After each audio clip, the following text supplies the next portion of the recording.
Hello everyone, this is Peggy Mercer YouTube channel and I'm coming to you on Friday, and it's not just Friday, it's Good Friday, and I want to talk to you a little bit about some things that we were talking about when I stopped the last video, which was on Monday. I had told you that I was going to talk about great beginnings in writing, and I am. I was talking about the literary elements, and we've discussed plot, character development. We've discussed how to create scenes within the chapters, because see, that plot's got to drive this book forward. We all know that, and we hope it goes forward, and it will go forward if it's got some really great scenes in it. And I had a young lady that was asking me, as we write the scenes, as I write scenes or other pretty good writers are writing scenes, I had a young lady that asked me if I knew what words that she could use. And I said, well, honey, the internet is full of ideas for writing scenes in your novel that you're writing, and you need to dig in and do some research. Now, I have found a lot of people have said to me, I want to write a book like you. I want to write a book. I want to write a novel, but they don't ever want to do any of the research and start digging. And that's why I told all of you, I'm not a person like Stephen King says, he just creates a situation and lets it unfold.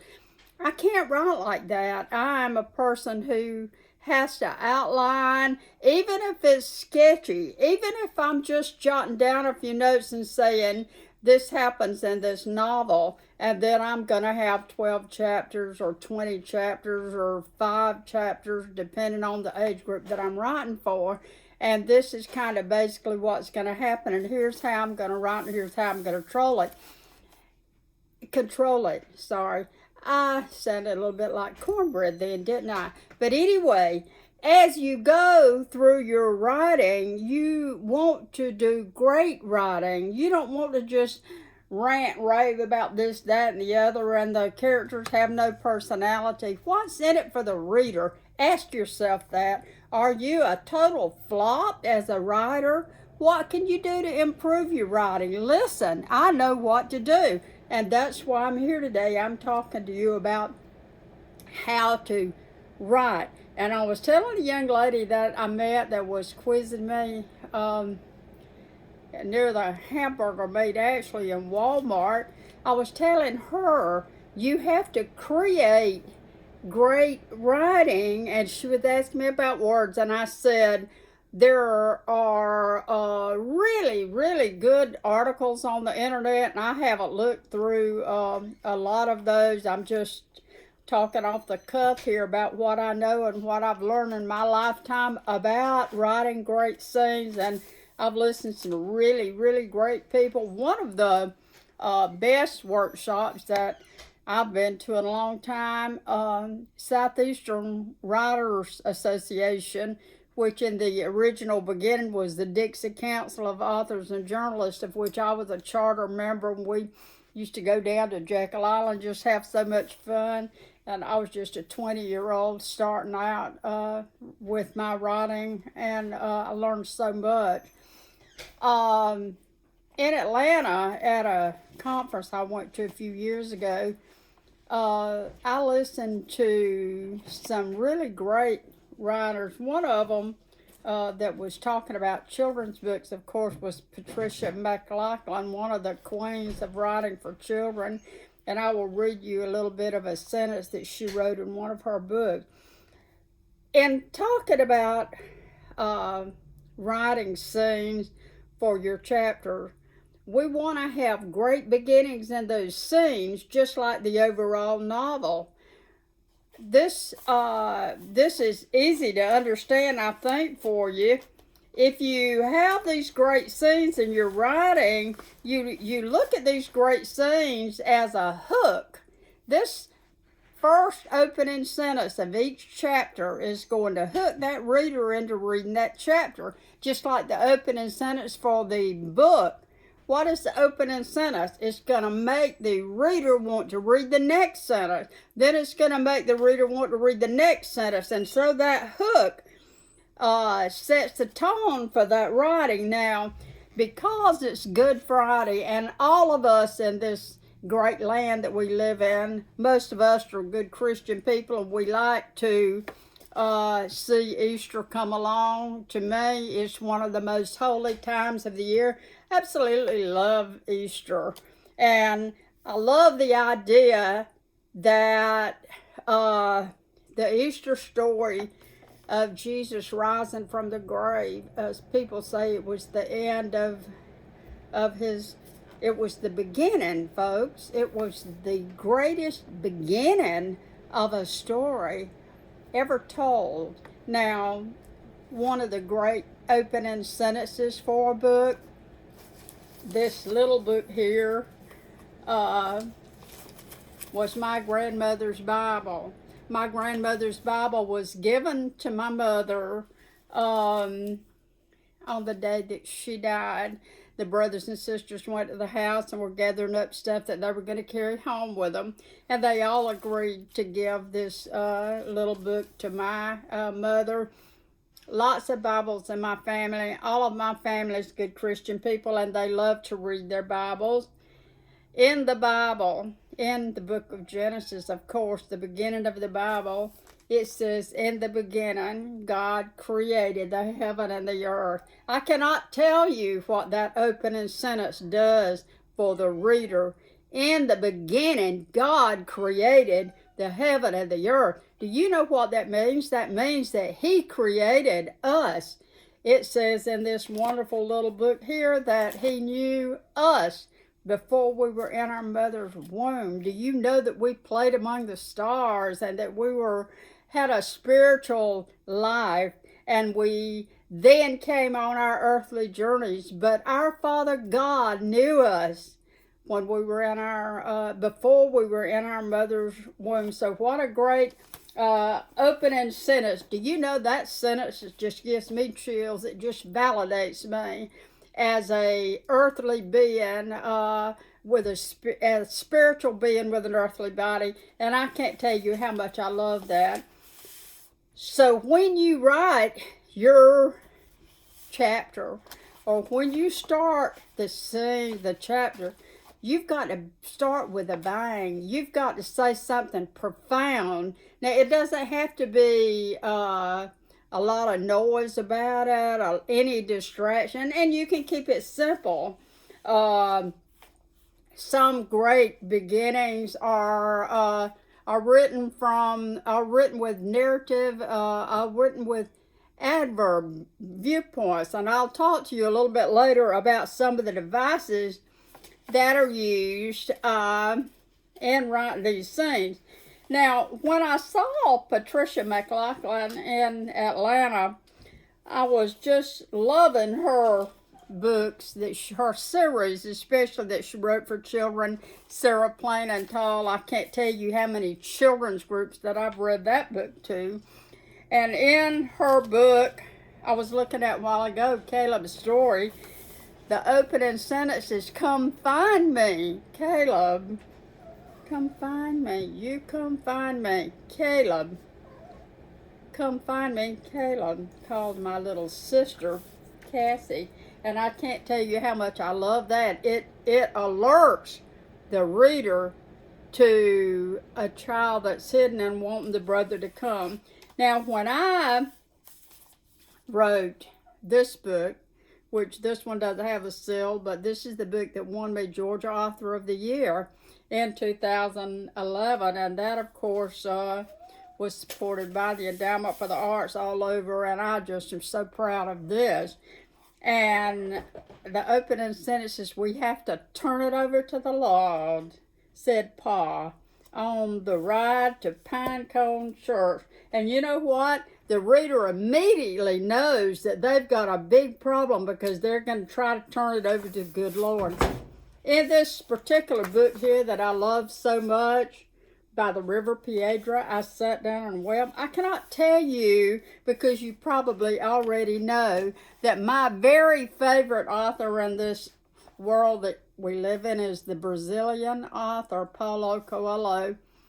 Writing does not get any better than something by Paulo Coelho. In this particular book, the opening sentence is, "By the river Piedra, I sat down and wept." My goodness, that gives you just chills, doesn't it? And so you want to give the reader a chill, a profound moment. You want to give that reader something to spur him on to read the next sentence. Another book by Paulo Coelho, one that we all love. The boy's name was Santiago. My goodness, that tells me who the main character is. And I want to know what he's about to do. And this is one of the greatest books to me ever written. Now, I'm going to give you some more books as we go along. In fact, I'm going to continue this video about how to actually put down the words, how to write these scenes and develop the situations in the chapters in your book. I'm going to really go into some detail, and I really want to thank Dr. Fred Gilliard, my great friend who has taught writing classes in a couple of different, I think, colleges and writes for that Examiner. Although he's a medical doctor and devoted his life to helping people, he is a really good writer, and like me, he's a humorous writer. He has a lot of humor in his books, and I can't thank him enough for watching these YouTube videos and giving me some great pointers, and I appreciate that. Hello, Dr. Gilliard, wherever you are right now, and I appreciate you so much. Now, I do have some exciting news. I do have a song being recorded out on the West Coast by that beautiful Lori Hardman, and she's just a well-known singer, and she just won awards all over the world. Isn't that exciting? And I'm real excited about that. And I've had several people ask me to do a how to write songs or a songwriter session on here, and I'm going to do that, and I think you'll find that as being one of the most interesting formats for writing. We think a lot of times that people just sit down and write their ideas down and then it becomes a great song, and that's not what it happens at all. And if you know all about the Nashville numbering system and songwriting, then you know exactly what I'm talking about. So I've worked with a good many songwriters, and I am going to do a songwriting session. I am going to continue the discussion on writing great beginning sentences. You know what? I have some books in there that are in my collection that I won't loan anybody, because I have loaned great books before and never got them back, and I'm sure that the people didn't intend to keep them, but you know how that goes. That story is about like a rubber nickel. Excuse me, but I don't loan my books anymore, and I do have a collection of books in there that are so valuable to me for the writing. I can not even begin right now to tell you about these books and who wrote them, but I am going to talk about them, and I'm going to talk about them on Monday. And I'm going to read you some lines that are better than all these, except for in the beginning God created. I can't top that one. But I am going to discuss with you some other great opening lines. And I'm also going to give you some ideas for actual words as to come up with opening sentences and stuff. One lady that I met last week and was talking to, she said she wanted to write a book, but she just didn't know where to begin. She didn't know how to begin it, and she didn't know where to begin. And I said, well, you begin by writing. You have to start somewhere. Remember, beginning, middle, and end. That's the three parts of the novel. And you're going to have to begin. So where you're going to start that first chapter, then where you're going to start the second chapter, then the third chapter. I'm also going to mention to you, as we talk about this writing, I'm going to mention to you to keep in mind your takeaway. You have to consider what the reader is going to take away from this book. If I write a long mantra on something that's my idea or my feeling, and it doesn't give the writer, it doesn't give the reader any encouragement whatsoever to dig a little and relate that or access that to his own life, then what good is it? You know what? If I was writing myself a letter, I'd take the letter and either read it and go burn it, or I'd stick it in the closet to read in 25 years. But I urge you all to write for your reader. Now you have to put truth in the writing, and I'll talk to you about how to get the truth in the writing. One lady stopped me on the street. She said, but I want to know where the characters come from. Honey, the characters come from your friends and your family. Just don't tell them I said that, okay? You may change the names to protect the innocent, but I can tell you right now that I have been so blessed with wonderful characters as a little girl growing up on the river around the sandbars, and Dr. Gear knows what I'm talking about, and so many of you aspiring writers know exactly what I'm talking about. I can smell that wood smoke. I have a company out of Algiers right now that are friends of mine, actually, and they are doing an animated project on one of my storybooks, and I think you're all going to love that. But I have a lot of things going on. I hope with your writing you have a lot of things going on. I hope you are learning a lot from this video. Please subscribe to this video. It's the only way that I can keep doing the video. It takes up so much time and effort. If you will subscribe, it is free. At some point, Nike is going to run an ad on this video. I just feel it in my bones, don't you? And at some point, some other great company, my first novel was advertised in Cosmopolitan magazine, so maybe Cosmopolitan will jump back on. We don't know, but we'll see. Now, I urge all of you to continue writing. Subscribe and hit the notification bell here. You will also remember that I have a house full of cats that I've rescued from the forest, and the cats all need friskies. So another lady has donated to the YouTube channel, and I have bought a lot of friskies with that money, and I appreciate it so much. My email is peggyjunemercer@gmail.com, and if you want to make a donation to this video or to my circus of cats here, I'm just going to call this the Cat Factory or something. I love them all. I have 3 sets of babies in my house right now, and 1 running around in the yard about to pop, and 2 up at the trailer. So I have a lot of babies to feed, and they're not starving, and neither am I, and that's because God is good and He provides, and I'm retired. So anyway, I hope you enjoyed this about great beginnings. I hope you have a wonderful Easter. I hope you worship the Lord. I hope you watch Trump on TV, a guy that does love God, and I pray that we will remember that the crucifixion of our Savior was the greatest beginning that there ever was, because it began a journey of hope for us, that we all might rise again. I love you all. I appreciate you watching the video. I get calls day and night from people saying, look, we just love you and we love this, and I thank you all so much, and I'll see you again. I'm going to see you again on Monday, and appreciate it. Thank you all.